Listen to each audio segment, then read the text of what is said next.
webinar. So thank you everyone for joining this webinar. It's a pleasure for us to have you online today. This webinar has been organized following an online survey we published in September.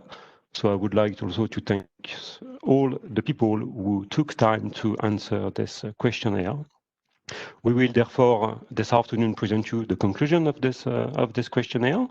A few information to start. Obviously, this webinar is recorded. It will be available for you and for people who can't attend it today.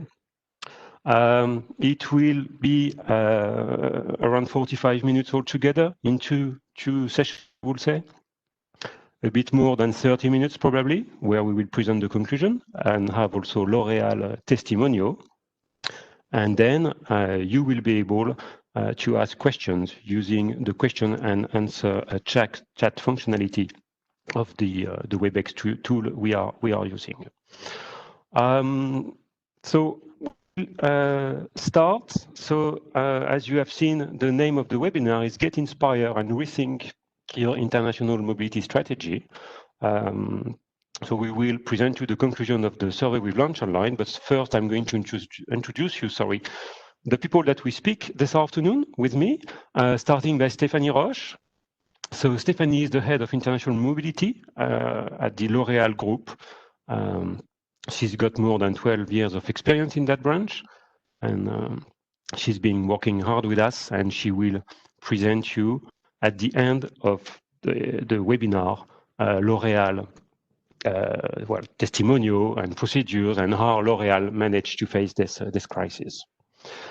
With me also today, there is Frederic van Rock again, who is my boss. It's not written, but it's fairly clear.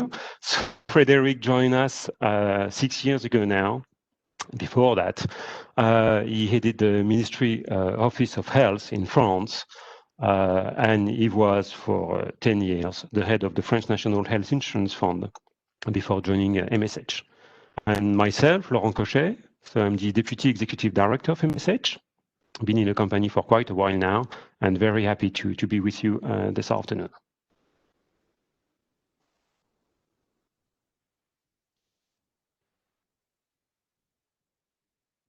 Okay, thank you, Laurent. Yes, maybe to enter directly into the results of the survey. The profile first of survey respondents was relatively large.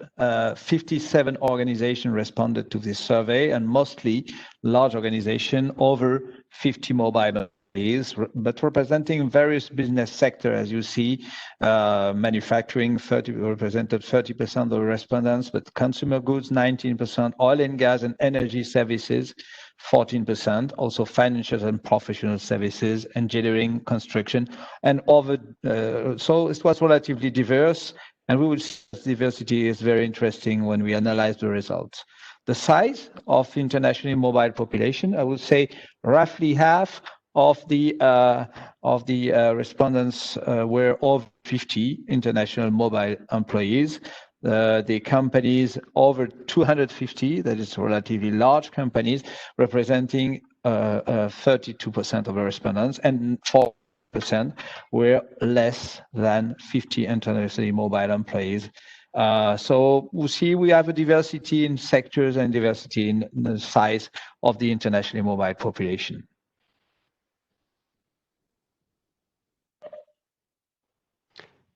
This diversity, is also true when we look at the population of those companies, the international population.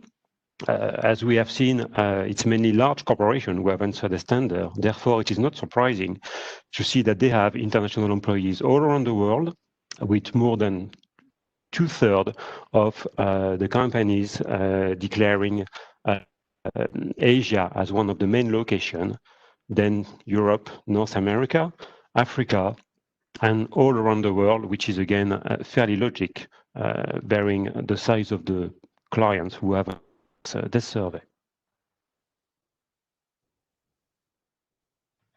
First, a general question: how do respondents see prospects for development for their business sector or their own activity by the end of 2020? And we see that 2/3 of the respondents have anticipated or have a positive development for both their business sectors, 65%, and their own activity, 63%, by the end of 2020. Remember that this has been carried out during the month of September.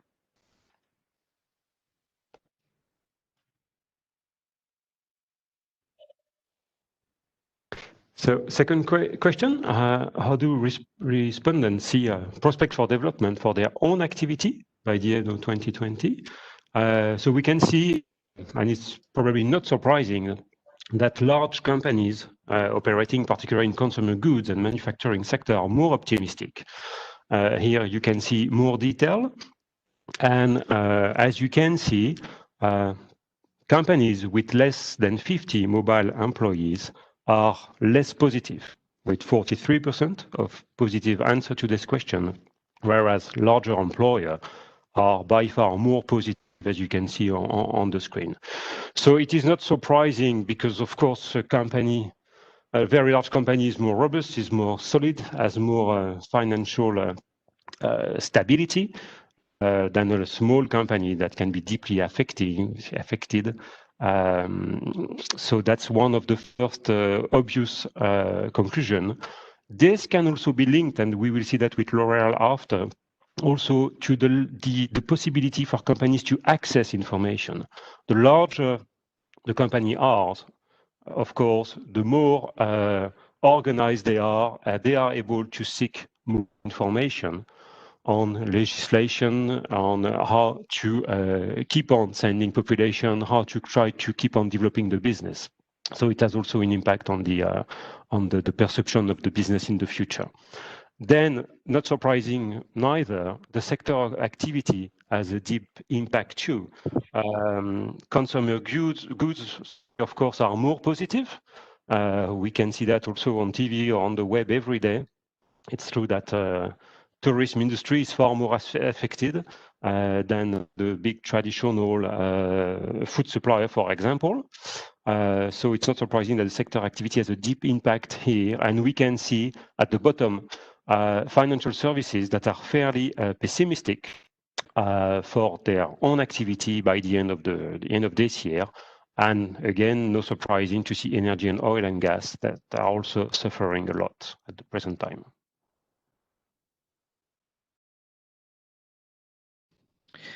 Of course, there is a correlation between the preceding question and this one.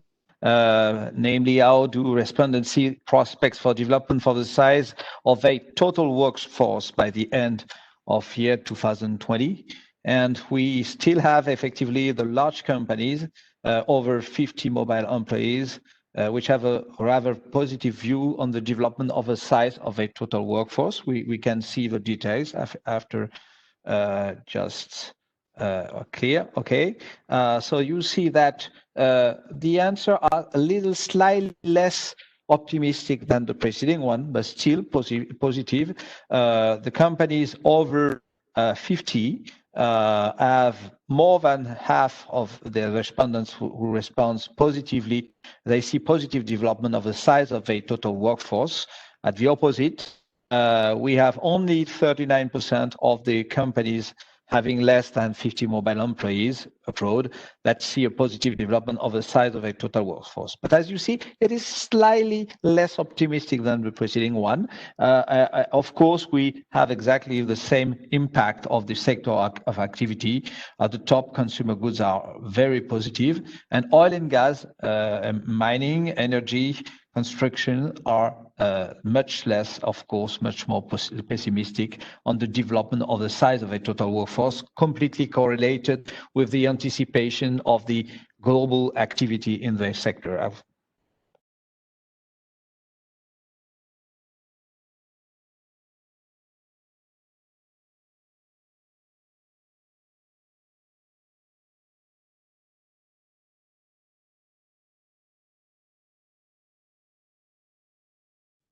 Laurent, I think you are mute. Oh, sorry.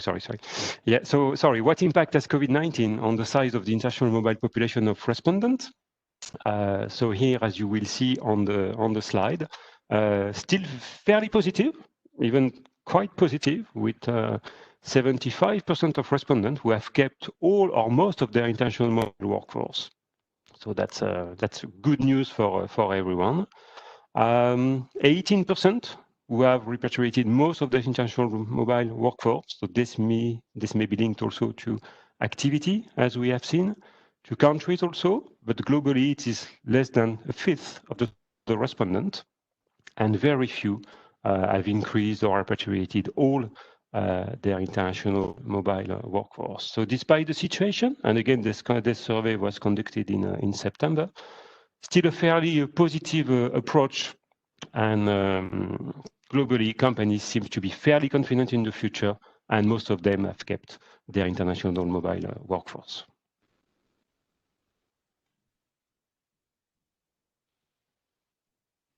So now we will see detail by size again and by sector of activity. So again, it's very logical with what we have just seen. So the bigger the company is, the more she has kept the workforce, the international mobile workforce, confident in the future and thinking that they will be able to cope with this situation. So it's directly linked with what we have seen before.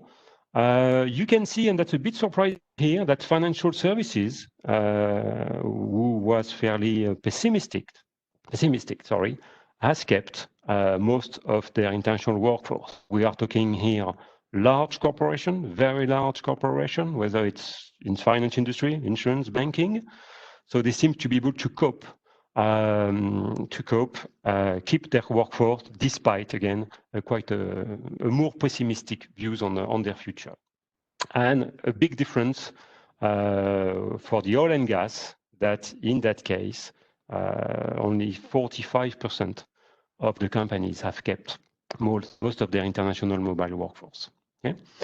Logically also, respondents who have repatriated most of their workforce, again, oil and gas, it's true, and construction, engineering, construction has suffered also a lot. And you can see here that consumer goods that we have just described 10 minutes ago, among our panel, no one has repatriated most of their staff. So fairly confident in the future. So next question was effectively to evaluate the impact that COVID-19 had on the length of the international assignment of respondents' employees. And we see that 75% of the respondents have not changed the length of international assignment, avec a significant trend to even extend sometimes the length of the international assignments, and in no way reducing it. So it is, we have a clear trend in the consumer goods and financial service we have seen, and for companies that are over 50 international mobile employees. And if we look at the opposite among the respondents who have reduced the length of international assignments, two categories of respondents are overrepresented, namely on the sector, the oil and gas, energy, engineering, and construction sector, of course, and of course, company who have less than 50 international employees. They're the one that reduced the length of the assignment. Next. And so next question was to evaluate how will respondents manage their international mobility policy by the end of year 2020. And it is still relatively positive, I would say, because of the fact that 32% of them are continuing with their policy of sending employees abroad as before COVID-19. And moreover, we have 39% of the respondents that would be prepared for an economic point of view to resume their policy of sending employees abroad, but are facing constraints related to COVID-19, which are an obstacle as a visa, quarantines, restriction on international flights, and so on.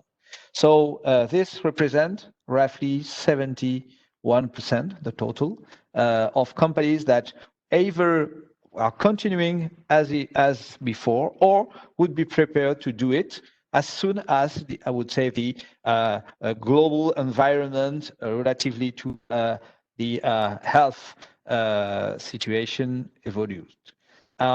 So 24% of the respondents were at the opposite forced for an economic point of view to restrict the policy of sending employees abroad due to consequences, economic consequences in that case, of COVID-19. And only 5% have suspended the policy of sending employees abroad until further notice. So globally, still, we think that there is a clearly, I would say, economically speaking, something that can effectively lead to a new growth as soon as the COVID-19 will be over.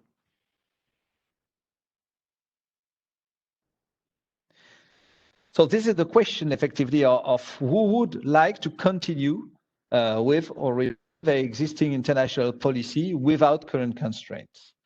And of course, the sector of activity, especially effectively the same one that we have already seen, consumer goods are very positive, manufacturing, financial services, and oil and gas, especially energy and engineering and gas construction, are less positive, of course.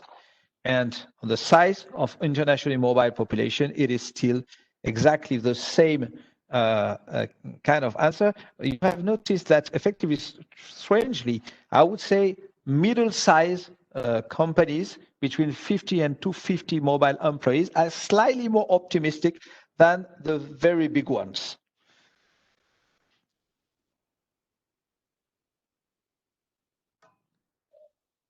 Okay, we will see now the impact of all that in the future. So the question, what new forms of international mobility could we see in the future following this crisis? So here you will see that there is not a lot of surprise, and you will see that the answer that were given were already new forms of international mobility in place within companies. So I will say that this crisis has reinforced the feeling that companies should use more shorter or more frequent stays abroad. More than a third of respondents give this answer. Again, that was the case also before COVID crisis, but we can see that it's more and more how companies see their future.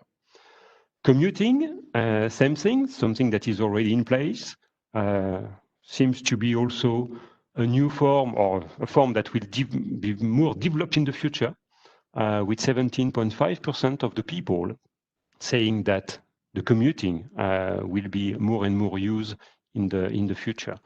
We have given here very basic definition to be sure on what we are, what do we put behind this, the word we use. So obviously commuting is fairly obvious, but you can see this on the screen. Same score with 17.5%, the famous virtual assignment, something very fashionable at the moment that is linked with commuting. But we will come back to that. We will see that it looks nice like that, but it probably creates a lot of questions, and it can be very challenging for companies to put in place such a model. Various reasons, including business reasons, and you will see L'Oréal testimonial is very interesting in this regard. And 7% of the people who answer don't see change compared to the current situation, and 5% mention more flexible mobility periods. So, and 3.5 longer, because it can be also a bit more complicated to travel with quarantine measures in place. And you can see here that the top three represent again 74% of the answer, and that commuting and virtual assignment are really linked, but we will come back to that in a few minutes. So now in this slide, just waiting for the screen to pop in. So in your opinion, international mobility, first, is an integral part of your development strategy for 2021? So that was the question. We were answering what is for you, how do you see international mobilities in the strategy of your company? So again, part of your strategy. So that's particularly true for organizations with over 250 mobile employees, consumer good, manufacturing sector that are fairly optimistic in the future. So here we can see that despite this crisis, international mobility is key for companies, and it's crystal clear that they want to maintain that. The second answer in order was that it's necessary to retain and develop talent. That was also particularly true for mid-sized companies and financial service sector. We can see here that probably despite the crisis, those financial institutions are strong enough, I would say, to use international mobility to develop talents and to make sure that the future top managers of those companies will have an international experience in the company. The third answer was that international mobility must be supported to promote economic recovery. So here we can see that it's companies that suffer more, like the oil and gas, energy, construction, and smaller organizations, that they still believe that international mobility is absolutely key for the future of this business. So there is no way to sacrifice international mobility because this is key for the business. So following this slide, we will now have the pleasure to listen to Stéphanie Roche. We will, as I say, we give a good testimonial on how L'Oréal faced this crisis and how L'Oréal sees the future of international mobilities. Okay, so thank you, Laurent. Thank you, Frédéric, and thank you, Fabrice, for inviting me to your panel. It's a pleasure to be here, and it was very nice to see all those smileys, all those very optimistic smileys throughout the presentation. And I hope that I will be as optimistic, and I think I will be, as all during your presentation. So I was asked by Laurent to provide some insights on how L'Oréal has been navigating through this crisis and how we see the future of mobility. Just before I start, just maybe one or two words about how we see international mobility at L'Oréal. I don't need to introduce the L'Oréal Group to you, but I think what is important for you all to know is that we have over 1,200 mobile employees all around the world. And expatriation or international assignments is really part of our HR development strategy. It's an integral part of our talent development strategy. And we see international mobility as a really wonderful opportunity to develop our future leaders who go on to transmit their professional know-how and expertise around the world. But also, it's a wonderful opportunity to disseminate and share group culture and principles to all of our businesses in all the four corners of the world. And lastly, of course, international mobility is a wonderful career development opportunity to boost the careers of our young and junior talents, but also our more senior profiles. So given the importance of international mobility at L'Oréal, how did the COVID-19 pandemic affect international mobility? How did it affect our activity? How did we cope with the crisis? How are we coping today? And what does the future lie for international from, of course, L'Oréal's perspective? So firstly, a few words on the COVID-19 crisis management, because yes, of course, it was a crisis and it still is. And I think the catchphrase that I would like to introduce this part of my presentation with is very simple. It's just the show must go on. And at L'Oréal, we very much believed, despite all of the travel restrictions and quarantines and national measures put into place to restrict travel, we very much believed and were very committed to implementing a strong and robust business continuity plan in order to boost the local economy, in order to enable economic recovery around the world, but also obviously to keep our business going.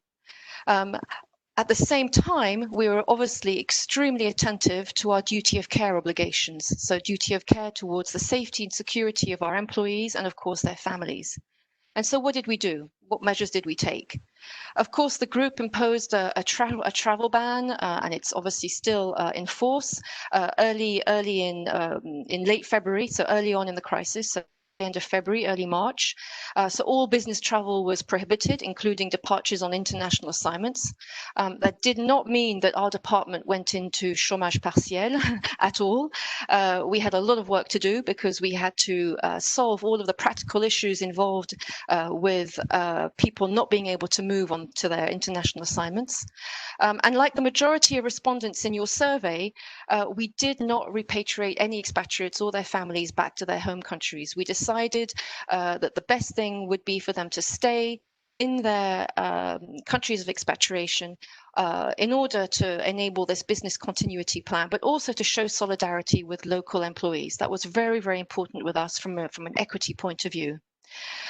We did not prematurely terminate any assignments either, despite lockdown and despite all the troubles that engendered.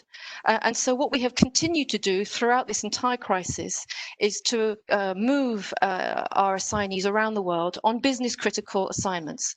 So we've put into place a validation process, a very simple validation process whereby we ask our group HR VP to validate business critical moves, and they can go ahead. And then the other moves that aren't deemed business critical are postponed until further notice. And to be totally honest with you, the majority of moves were considered business critical. And so we have still very, very similar levels of activity as we had in previous years. We have not seen a huge drop in our mobility workforce. We obviously ran into many practical and logistical issues. Mentioned some of them, the fact that governments obviously closed down borders and that the visas are no longer being issued in certain countries like the US, for example. And we also ran into other practical issues regarding fiscal and social security payments and that kind of thing. So we ran surveys to locate exactly where our expatriates were around the world, especially during the French lockdown. We learned that some expatriates were very creative. They had gone back to their home country, but even to other countries where they have no particular connections. And one of our key learnings and possibly recommendation for going forward was that communication is absolutely key. So communication with the HR departments, but also with the assignees. We provided them a lot of information on Préventaire. We provided them information on International SOS, which is our international emergency repatriation provider. And we wrote relatively frequently to expats to explain to them about how to take home leave and personal leave despite travel bans. We're actually in the process of preparing a communication for the forthcoming end-of-year holidays, because of course we realize that many people weren't able to go abroad or on holiday during the summer and are looking forward to their holidays at the end of the year. So where does this leave us with the future? Are there any new forms of mobility that have arisen during the COVID-19 crisis? I agree with many of the results in the survey. Yes, we have seen a sharp rise in commuting. Commuting has always been around, as you said, Laurent and Frédéric, but today we're seeing a rise in the kind of commuting that has been imposed on us as a consequence of these travel restrictions. So people who are stuck in their base country and who have not moved back to the host. We're also seeing many requests from the business for these virtual assignments. So this is when someone is remote working in a country that is not their country of expatriation. This is the case especially when borders are closed or visas aren't being issued, and we're actually seeing, as we speak, requests from the business for people to commence their assignments to the USA from another country, for example, on a remote basis. So does this mean that remote assignments or virtual assignments are going to replace the traditional form of international mobility? Yes, virtual assignments are very fashionable. It is the buzzword of the moment. But we at L'Oréal believe that virtual assignments will not replace the traditional form of mobility. And we have two main reasons for this. One, we believe that the whole idea of remote working is incompatible with the idea of an expatriation. And what do I mean by this? When we expatriate someone to the host country, the idea is that they integrate, they learn the language, they learn the culture, they learn the business and the market so that they can be impactful both in their professional and personal lives and grow into truly global and international leaders. how can you foster this if you're working from a remote location outside that host country? And the second reason why we don't believe that virtual assignments are going to replace long-term assignments, or the second reason why we believe that virtual assignments are not necessarily a long-term phenomenon, is that because there is a certain amount of risk involved. They can be very tricky to administer and to manage, and can in some instances trigger fiscal, social, and even corporate tax-related risks if the necessary measures aren't taken. So it's not necessarily something to be taken lightly. You have to implement a series of precautionary measures, get the right advice, seek the right tax advice, and so on and so forth, and keep remote working to the minimum, which is, of course, what we've done. There are some cases where we cannot avoid remote working, but we've kept it to the very strict minimum at L'Oréal. And all of this is so that the company and the assignee can remain compliant with regards to legislation and regulations. So as a conclusion, what does the future hold for international assignments? Has COVID-19 accelerated the decline of the traditional forms of mobility? I think we will all agree, and we can have a big smiley if we want, that that's not the case. As we saw earlier, 75% of respondents have not changed the length of their missions, even though many of you have mentioned that virtual assignments and commuting and short terms are on the rise. We at L'Oréal firmly believe that the traditional long-term assignment will continue to flourish and will remain at the heart of international mobility programs around the world. But we cannot ignore the rise of these hybrid mobilities, working remotely or virtual assignments, as we have seen in the survey. Time will tell whether this is a momentary fashion or whether it's a long-term trend. And I think it was Laurent who said that new forms of mobility actually raise more questions than answers. They raise questions, they can be complicated to manage, and in some particular cases, they can actually be risky.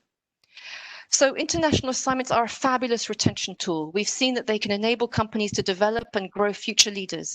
They contribute to economic development, not only of the company's business, but also by supporting the international mobility supply chain. So here, of course, I'm referring to all the hundreds of local service providers that we all work with around the world to enable international mobility assignments to happen.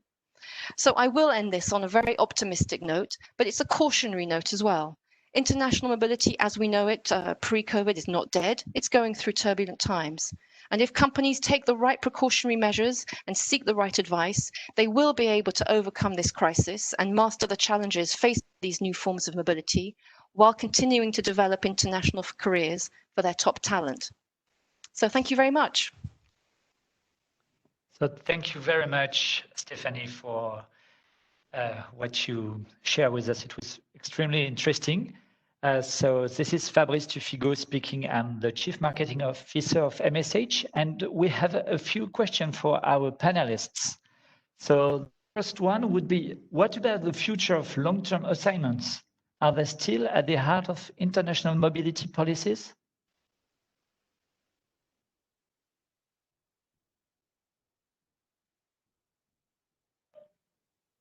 Laurent, Frédéric? Laurent, maybe this is also a question for Stephanie. I think Stephanie just touched base on that. She said that despite the current situation, long-term assignment will still be the DNA of international mobility.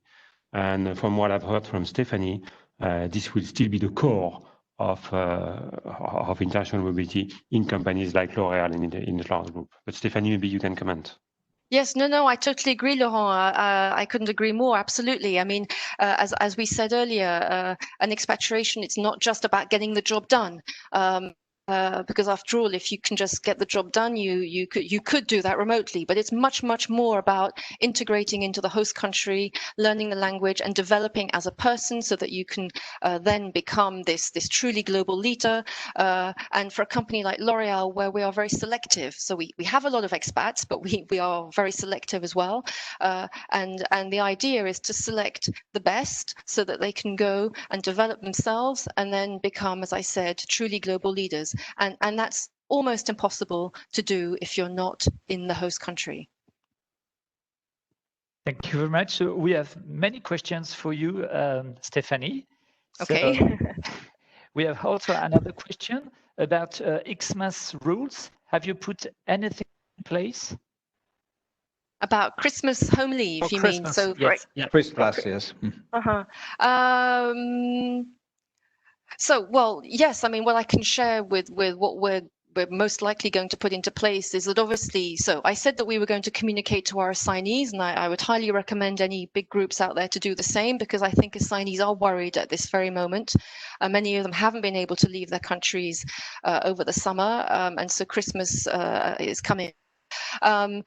So what we have said is that obviously they must be very, very knowledgeable about national measures in terms of quarantine, travel restrictions upon arrival in whichever country they decide to go on holiday in, testing that is in many cases mandatory. So that is their responsibility. It's a personal decision to go on a holiday during the Christmas period, and so at least at L'Oréal we consider that it's the assignee's responsibility to find out, to monitor the situation as closely as possible, and of course to comply with any national measures in place, both in the country of their holiday, but also upon their return in their host country. We're not making any other specific allowances. If people aren't unable to take any holiday or any home leave, we're not allowing them to cash out the home leave allowance, but they can carry it over to next year. I think there are other companies who are doing the same thing, because we do anticipate that many people will not actually be able to travel at Christmas. But yeah, so that's pretty much all I can say. So yes, one word of advice I think is to communicate early to your expats so that they can prepare to the best of their possibility, to the best of their ability. Thank you very much, Stephanie. Another question for you from Sylvia. What percentage of the internationally mobile employees are long-term and what percentage are shorter-term? Okay, so at L'Oréal, I mentioned we have roughly 1,200 long-term assignees, and we only have about 50 or 60 short-term assignees on top of those 1,200. So the very well, the largest proportion of our assignees are long-term, and will obviously remain that way going forward. Okay, thank you very much. So another question. Most of the expatriates having remained on site during the confinement in solidarity with the locals, what will happen tomorrow with virtual assignments? Well, as I said, we're trying to reduce remote working or virtual assignments to the strict minimum. And going forward, we will obviously have to analyze and make feasibility studies for every specific case going forward. So to be totally honest, I think we have to manage those kinds of questions on a case-by-case basis. But going forward, the long-term assignment will remain the norm. And as I said, virtual assignments, it's not something that we anticipate becoming a trend at L'Oréal, and it's something that we want to keep to the minimum. Okay, thank you. So maybe a last question from Naguib. Do you think the positive trend about international mobility you shared is still dominating the company's views as long as the coronavirus crisis lasts?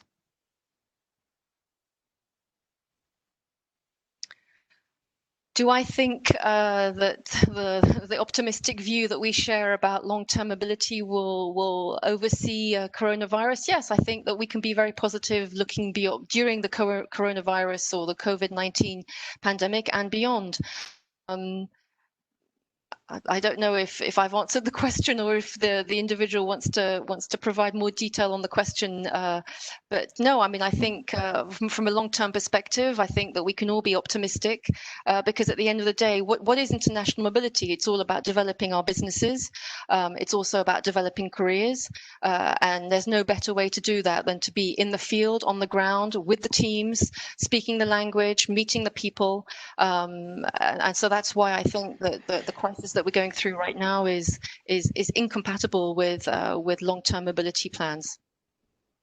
Thank you very much. Maybe a last question from Guillaume.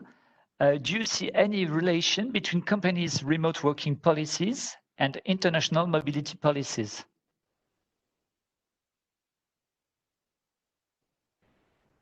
Oh, Frederick Van Roeken speaking. I think we have not seen such a relationship because, as you know, most of the major companies have been able to develop remote working practically everywhere. And we have seen also expats outside of France working remotely, but still in the field, that is still in the country, I would say, and in solidarity with the local employees. So it is not. I don't think there is any link.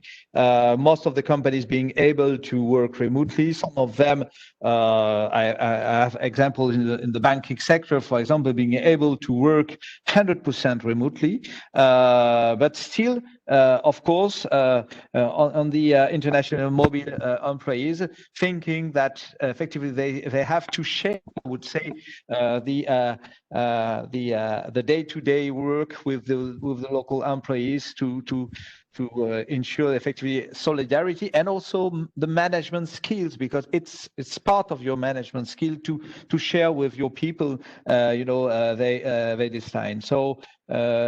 I don't think we noted such a correlation. Thank you, Frederick.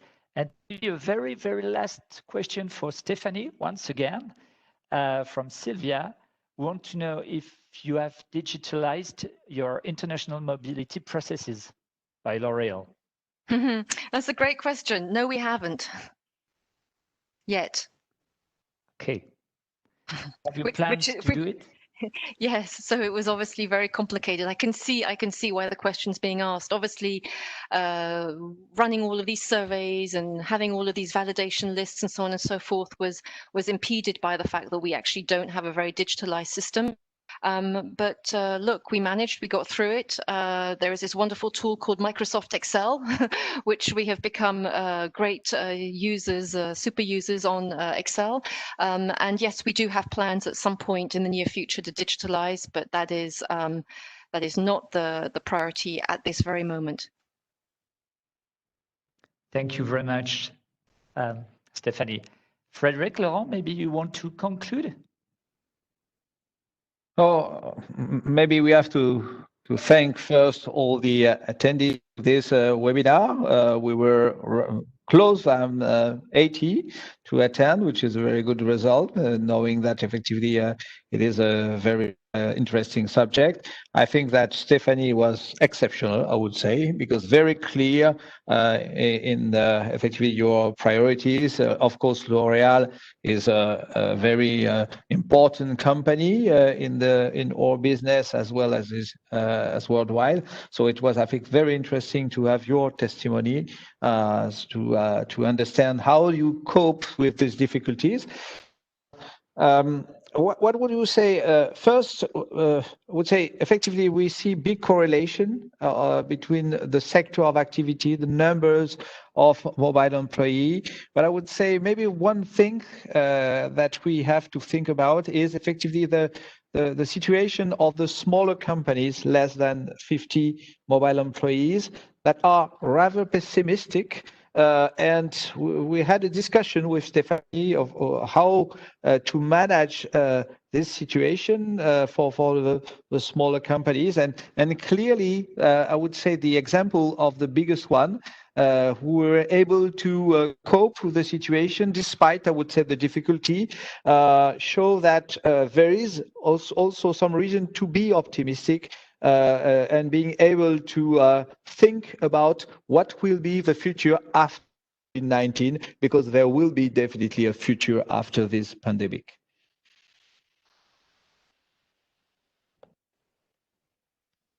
So thank you very much, Frederick. So maybe we have now to leave the floor, and thank you very much for your participation. Maybe, Laurent, you want to add something? Yeah, thank you. No, I just want to say thank you, everyone, and I hope that in months to come, we will be right in our the optimism that we have all shown this afternoon. So thanks again to all.